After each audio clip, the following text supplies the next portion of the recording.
मेरा नाम बशमी है। मेरी शादी का बहुत अच्छे घर में हुई थी, पर मेरे पति तो लाखों में लेख थे। मैं अपने आप को बहुत भाग्यशाली मानती थी कि मुझे ऐसा पति मिला है। वह मुझे बहुत प्यार करते थे। हमारे एक लड़का और लड़की है। हमारी शादी को करीब 16 साल हो गए थे। हर खुशी मुझे उन्होंने दी। मैं भगवान से अपने लिए इससे अच्छा पति नहीं मांग सकती थी। पर मेरी लड़की 14 साल की है और लड़का 6 साल का है। पति का कारोबार भी बहुत अच्छा चल रहा है। हमारी कपड़े की दुकान है जिससे अच्छी खासी कमाई हो जाती है। वह मुझे जीवन से कोई शिकायत नहीं थी, लेकिन फिर उसके वो हुआ जो मैंने सपने में भी नहीं सोचा था। मेरे पति एक दिन मुझसे कहते हैं कि उन्हें किसी से प्यार है और वो सिर से शादी करना चाहते हैं। एक दिन अचानक के यह बात उन्होंने मुझे बताई। फिर शुरुआत में मुझे लगा कि वो मजाक कर रहे हैं, लेकिन फिर थोड़ी ही देर बाद में मेरी समझ गई है थी कि वो बोल रहे हैं। पर वो मेरे पति है, बस बोल रहे हैं तो भाई झूठे। इस बात का मुझे अच्छे से पता चले जाता है, लेकिन इतने दिनों तक मैं कैसे धोखा खाती रही उनका शादी के बाद फेर जाता है और मुझे पता भी नहीं चला। वह तो वो झूठ भूल रहे थे या बहुत चालक थे जो इतने दिनों तक मुझे छिपा सके। मेरे मन में इस बार चल ही रहा था कि वो बोले कि उन्हें तलाक चाहिए। शादी के 16 साल बाद उन्हें तलाक चाहिए। मैंने कहा कि आप पागल हो गए, क्या बोल रहे हैं, कैसा फिर आप झूठो बोल रहे हैं। बोले कि नहीं, मैंने कहा उसे बुलाया है तो मैं खुद मिलना। तो मैं चाहता हूँ कि हम जिस तरफ से रहे हैं उस तरफ अलग भी हो जाए। मुझे कोई माशा नहीं चाहिए। वह तुम्हारी और बच्चों की भी जिम्मेदारी में लूँगा, तुम उसकी चिंता मत करो। तब मेरा दिल बेचैन होने लगा था। मैं सोच रही थी कि यह जोयन बोल रहे हैं झूठ हो, और 16 साल का विश्वास और प्यार इस तरह से टूटेगा मुझे पता नहीं था। हमें शायद उम्र के साथ उनका मेरे प्रति आकर्षण कम हो गया था।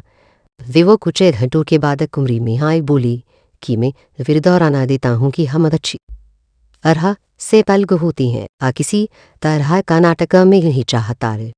उनके ऐसा कहने पर मैंने कहा कि हज़ आपको नाटक लग रहा है।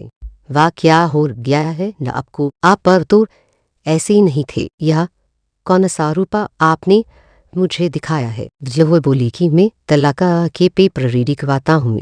दिव्या चाहती है कि हम जल्दी से शादी कर लें। मैंने भी उन्हें कहा कि आपको जो करना है करें, में आपको तलाक नहीं देने वाली, मैं इसी घर में रहूंगी। पर मैंने उन्हें अपना फैसला सुना दिया था, पर मुझे पता नहीं था कि वो कुछ इस तरह का करने वाली है। अगले दिन से रोज दिव्या को घर बुलाने लगी। मेरे बच्चे बड़े थे, अब सारी बातें समझने लगे थे। मुझसे तलाक के लिए वो इसे हदत कर जा सकती है, इसका मुझे पता नहीं था। घर में एक 14 साल की लड़की है, वह उन्हें बिल्कुल भी शर्म नहीं आया ही थी। लेकिन मन में शंका और ला गया था कि कहीं यह बस शिर ना हो। उस रात मुझे अच्छे से नींद नहीं आई। वह सुबह होती ही मेरी नजर उन पर थी। फोन पर बात कर रहे थे, पूछ रहे थे कि अब आओगी। वह में भी सोच रही थी कि यह स्पांजा का हो। कुछ देर बाद दरवाजे पर बेल बजी।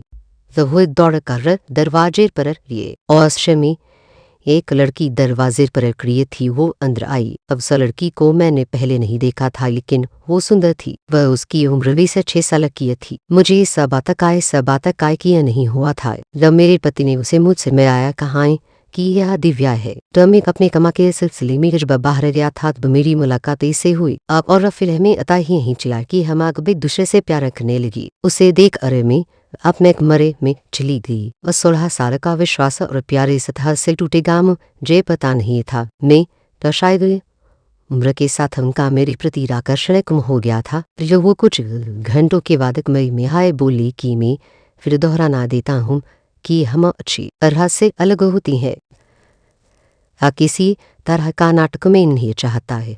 उनके कहने पर मैंने कहा कि हस्बा आपको नाटक लग रहा है। वाह, क्या हो गया है आपको, आप तो ऐसे नहीं थे। यह कौन सा रूप आपने मुझे दिखाया है। जब बोली कि मैं तलाक घर के पेपर रेडी करवाता हूँ। वह दिव्या चाहती है कि हम जल्दी से शादी कर लेंगे। तो मैंने भी उन्हें कहा कि आपको जो करना है करें, मैं आपको तलाक नहीं देने वाली। में इसी घर में लूंगी। पर मैंने उन्हें अपना फैसला सुना दिया था, पर मुझे पता नहीं था कि वो कुछ इस तरह का करने वाले हैं। अभी दिन से वो रोज दिव्या को घर बुलाने लगे। मेरे बच्चे बड़े थे, अब सारी बातें समझने लगे थे। भला मुझसे तलाक के लिए वो इसे आदत कर जा सकते हैं, इसका मुझे पता नहीं था। द घर में एक 14 साल की लड़की है। उन्हें बिल्कुल भी शर्म नहीं आ रही थी। तो बच्चों से बात करना भी उन्होंने बंद कर दिया था। तो वह बच्चे भी उनके पापा का यह रूप देखकर दुखी थे। एक दिन वो दिव्या के साथ हाल में बैठे थे। वह हमारी लड़की से उन्होंने पानी मंगवाया। वह पानी लेकर वो भी और गलती से पानी दिव्या के ऊपर गिर गया। मेरे पति ने उस दिन हद कर दी। वो दिव्या के लिए मेरी लड़की पर हाथ उठाने वाले थे, पर मैंने उन्हें हकता देख लिया और वहीं से उन्हें जुर से कहा, या क्या कर रहे हो, ये पागल हो रहे हो। मैं जानती हूँ तुम आस क्यों कर रहे हो तलाक के लिए। वह ठीक है, अब तुम्हें सहगत कर जा रहे हो तो फिर मैं तुम्हें तलाक दे ही देती हूँ। उसी समय मैंने अपना और बच्चों का सामान बांधा और अपने घर चली गई। एक ही इतना कैसे बदल सकता है।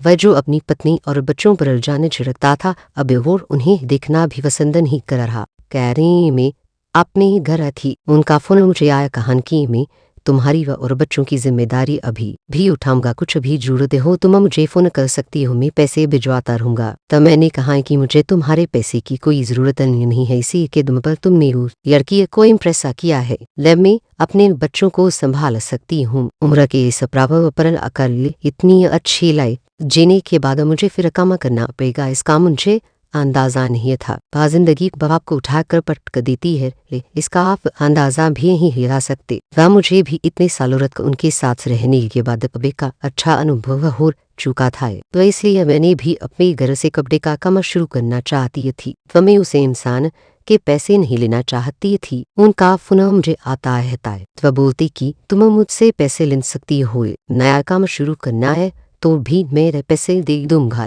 लेकिन मैं नहीं मानी। मैंने कहा कि आप हमारी नहीं, तलाक की चिंता करो। आस में निकलता लिया। मैंने अपने बुते पर थोड़ा कुछ शुरू किया, लेकिन हमारे घर वाले मुझे सपोर्ट कर रहे थे। वह कुछ समय के लिए उनका फोन आना बंद हो लिया। मैंने इस बात पर ध्यान भी नहीं दिया। मैं अब उनसे बात भी नहीं करना चाहती थी। तलाक में अभी कुछ समय था। मैंने उन्हें कहा था कि जब भी आप बोलोगे मैं आ जाऊंगी, जहाँ साइन करना है कर दूंगी। पर मैंने अपने काम पर ध्यान देना शुरू कर दिया। मुझे कुछ माल खरीदने के लिए बाहर जाना था। इतने दिन उनके साथ रहने पर मुझे यह पता था कि क्या खरीदना और कहाँ से खरीदना है, और उनका यह अनुभव मेरे काम आया। मैं लुसशय माल खरीदने के लिए भी मैं वहां पहुंचकर उस दुकान से माल खरीद ही रही थी कि पर मुझे वहां दिव्या दिखाई दी। वो वहां किसी की उरर के साथ हथियार पकड़ी हुई। मुझे देखा के सफर पता चले लिया था कि अब वह इस लड़के के साथ है। तब नहीं मन मुझे खुशी हुई कि आखिर मेरे पति ने धोखा खाया। उन्होंने इस लड़की के लिए मैं छोड़ा था, तो जो कि अब किसी और के साथ है।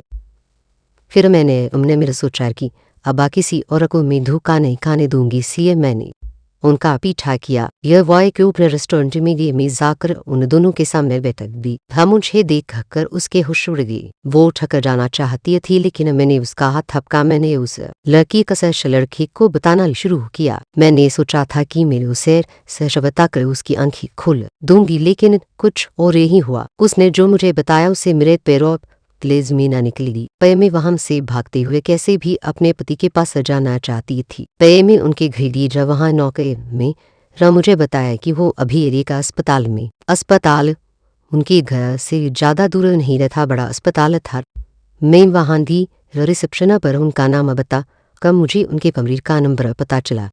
मैं कुमार में ही गई। वहां उनका दोस्त था, तो उन्होंने आंखें बंद कर रखी। मैंने उनके हाथ पर हाथ रखा तो उन्होंने आंखें खोली। मेरी आंखों से आंसू रुक नहीं रहे थे। तो मैंने कहा कि क्या जरूरत थी हस्बैंड नाटक करने की, मुझे पहले क्यों नहीं साफ साफ बताया। मेरे पति एक गंभीर बीमारी से जूझ रहे थे। वो हमारी जिंदगी से दूर जाना चाहते थे ताकि उन्हें कुछ हो जाए तो हम ज्यादा दुखी ना होए। वाग उनके इसी दोस्त ने उनके कहने पर उस लड़की के साथ हमें यह नाटक करवाया था। दय में पबलू उनके पास बैठ कर घंटों रोती रही। बच्चों को भी मैंने बुला लिया, अब हम उनके साथ ही रहेंगे। अभी उन्हें हमारी और हमारी प्यार को सबसे ज्यादा जरूरत है। तो मेरे बाबा ने से दुआ कर रही हूँ कि वो हमारे साथ ही रहे, उन्हें कुछ ना होए। मुझे विश्वास यकीन सा होगा। वाप को यह हिंदी हानि कैसे लगी हमें कमेंट पर जरूर बताएं। वैसे तय है कि कहानियां आप यहाँ पढ़ा सकते हैं। यह कहानी काल्पनिक है, तो उद्देश्य के वे मनोरंजन न है।